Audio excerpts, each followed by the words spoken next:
Hello, my name is Chris Johnson, and this is my video lab report for Lab 5, Choose Your Own Adventure. I will begin with an introduction of the problem and explain how we obtained the necessary information from Tracker, and then how we used physics concepts along with this information to solve the problem at hand.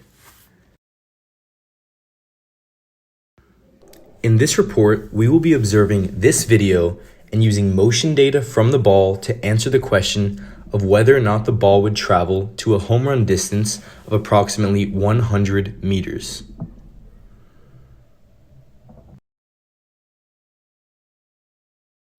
I first began by initializing the distance reference of the baseball, which is 0.073 meters. I set the origin to the point of initial contact, and I began tracking all the frames along the way. I was also able to calculate the launch angle using the coordinate system, finding the launch angle to be approximately 27.8 degrees.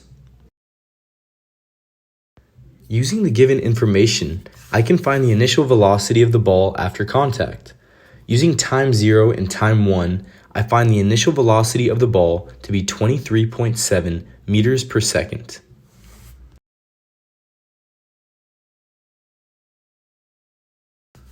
Using Tracker, we have gathered all the necessary information to answer our question.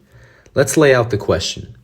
A baseball player hits a ball from 1 meter off the ground with an initial velocity of 23.7 meters per second and a launch angle of 27.8 degrees. Is this enough to go over a fence 100 meters away for a home run? First, let's take a look at what we know.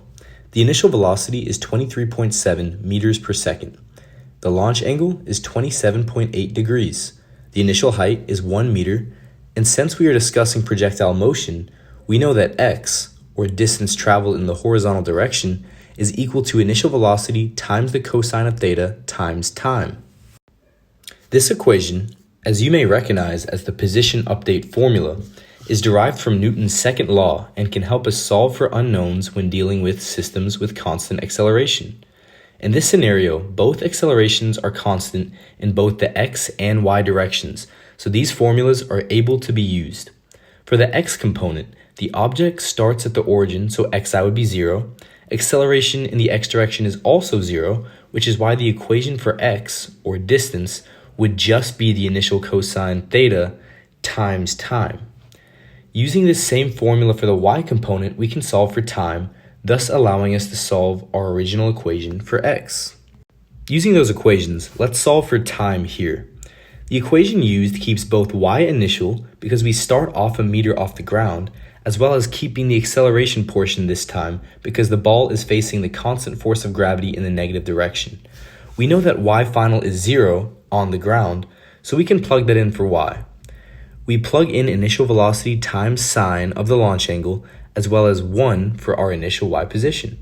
After using the quadratic equation to solve for t, we find that the ball was in the air for 2.343 seconds. Using this information, we can plug time into the previously formatted position update formula. After plugging in t, we find the ball to have traveled 49.11 meters, just about halfway to the distance needed to clear the fence. Although it wasn't a home run, the ball was hit pretty hard at a relatively low angle, so this definitely would be considered a line drive.